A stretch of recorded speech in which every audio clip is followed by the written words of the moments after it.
Hello दोस्तों, कैसे हैं? आशा करते हैं आप सब ठीक ही होंगे। तो आज की कहानी है साधु के भेष में डकैत यानी कि चोर बदमाश।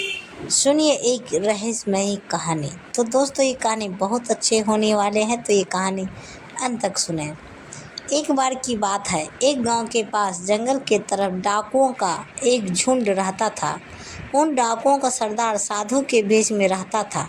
वो लोग व्यापारियों, अमीरों और राहगीरों को लूटा करते थे और उनसे लूटा हुआ धन गरीबों में बांटते थे।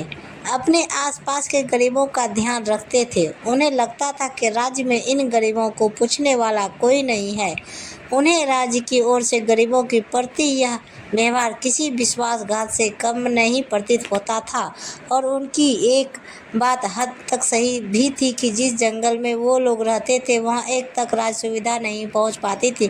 परंतु इस वजह से उसके मन में व्यापारियों और अमीर लोगों के प्रति नकारात्मक भाव भर गए थे। एक दिन कुछ व्यापारियों का झुंड राज्य की राजधानी में लगे व्यावसायिक मेले से लौट रहा था। उनके पास व्यवसाय से कमाया हुआ बहुत सारा धन था, परंतु उन्हें उस रास्ते और जंगल के बारे में पता नहीं था। वो चलते चलते वहां पहुंच गए जहां वो डाकू रहते थे। सारे डाकुओं को धीरे धीरे उन्हें चारों तरफ से घेर लिया और देखते ही देखते सारे व्यापारी डाकुओं के घेरे अंदर आ गए। और फिर वो डाकू उन सभी व्यापारियों को डराने धमकाने लगे। तभी उन डाकुओं की नज़रों से बचाकर एक व्यापारी अपने धन को थैला लेकर धीरे धीरे भागा कर वो पास के एक तंबू में घुस गया और जोर जोर से सांसें ले रहा था। भागते भागते थक गया था और डरा हुआ भी था। तभी उसने देखा कि उस तंबू के अंदर एक साधु माला जप रहा था। उसके हाँफने की आवाज़ सुनकर साधु जप से उठा और उस व्यापारी से गुस्से में पूछा कि उसने उसके जप में विघ्न क्यों डाला और आखिर उसने उसके तंबू में आने की हिम्मत कैसे की। इससे पहले कि साधु कुछ और बोल पाता, व्यापारी ने धन से भरा हुआ थैला उस साधु को संभालने के लिए दे दिया और कहा, पूरे साल की मेहनत के बाद राजधानी के मेले में जो धन प्राप्त हुआ है वो आपको दे रहा हूँ। यह मेरे परिवार की रोटी के लिए है। हमें डाकुओं ने घेर लिया है। यदि हम मारे गए तो मेरे परिवार तक ये धन पहुंचा दीजिएगा, अन्यथा वो लोग भूखे से मर जाएंगे। हम सुंदर नगर के निधि सरोवर के पास रहने वाले व्यापारी हैं। अब मैं जाता हूँ। यदि डाकुओं ने मुझे आपके पास देखा तो आपको भी मार देंगे। यह कहकर भागने लगा। साधु के मानो होठ सिल गए हो, वह कुछ न कह सका। जब व्यापारी ने जाने का एहसास हुआ तब वह यही कह पाया कि तुम निश्चिंत हो जाओ, मैं तुम्हारे धन की रक्षा करूंगा। व्यापारी की इस विश्वास ने डाकुओं के सरदार को अंदर तक झकझोर दिया था। वह इस सोचने पर मजबूर हो गया कि क्या राज्य की सुविधाएं उस जंगल में न पहुंच पाने की वजह से वह जिन लोगों को लूटता था वो गलत था, क्योंकि वो भी तो मेहनत से धन कमाया करते थे और उन्हें राज्य से धन प्राप्त तो नहीं होता था।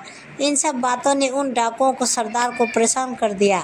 उसे ऐसा लगता था कि वो सही काम करता है, जबकि आज उसे अपने किए पे पछतावा हो रहा था। तभी उस व्यापारियों के चीखने की आवाज़ आई। वो भागता हुआ बाहर आया और उसने देखा कि व्यापारियों को बंदी बनाकर उन्हें उसके चेले डाकू मार रहे हैं। तभी वो तांबू के अंदर से छुपकर बाकी डाकुओं को रुकने का आदेश दिया। उनमें से एक डाकू ने हिम्मत कर तांबू में आकर आदेश के बारे में पूछा। तब सरदार डाकू ने कहा कि इन सभी व्यापारियों को जाने दो और इनका धन वापस कर दो। डाकू इस बात पर सहमत नहीं थे। उनके जीने खाने का यह एक स्रोत था। उस डाकू ने सरदार से कहा कि यदि यह गलत है तो हम आगे से मेहनत कर खाएंगे, परंतु अभी क्या खाएंगे और असहाय और चिंतित वंचित लोगों को क्या खिलाएंगे। फिर सरदार ने कहा कि यदि ऐसी बात है तो लूट का आधा माल व्यापारियों को वापस कर दो और उन्हें जाने दो। इस पर सबकी सहमति बनी और व्यापारियों का आधा धन लौटा कर जाने की अनुमति दे दी गई। फिर हिम्मत कर व्यापारी अपना थैला लेने वापस तंबू में आया और यह क्या अपनी आंखों से सच्चाई देखकर वह स्तंभ था। जिस साधु को उसने अपना थैला दिया था वह साधु तो डाकुओं की टोली का सरदार था। लूट के धन को वह दूसरे डाकुओं को बांट रहा था।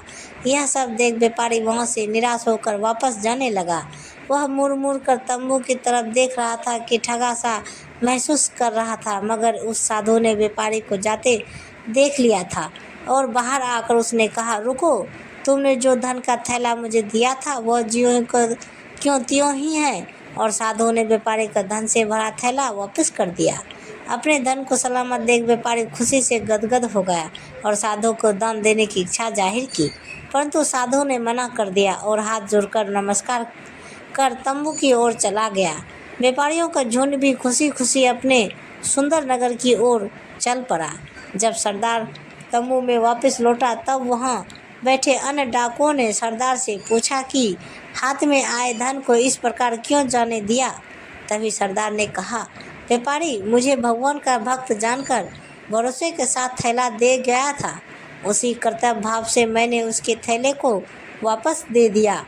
किसी के विश्वास को तोड़ने सच्चाई और ईमानदारी हमेशा के लिए शक के घेरे में आ जाती है, बिल्कुल वैसे ही जैसे राज्य की सुविधा यहाँ पहुँच पाने की वजह से हमारा राज्य से विश्वास उठ गया है और हम सच्चाई और ईमानदारी के रास्ते से भटक गए। परंतु आज व्यापारी की बात सुनकर एहसास हुआ है कि हम राज्य की सुविधा यहाँ तक नहीं पहुँच पाने का धन सच्चाई और ईमानदारी से धन प्राप्त कर रहे हैं, लोगों को उनका धन लूट कर देते हैं और यह गलत है।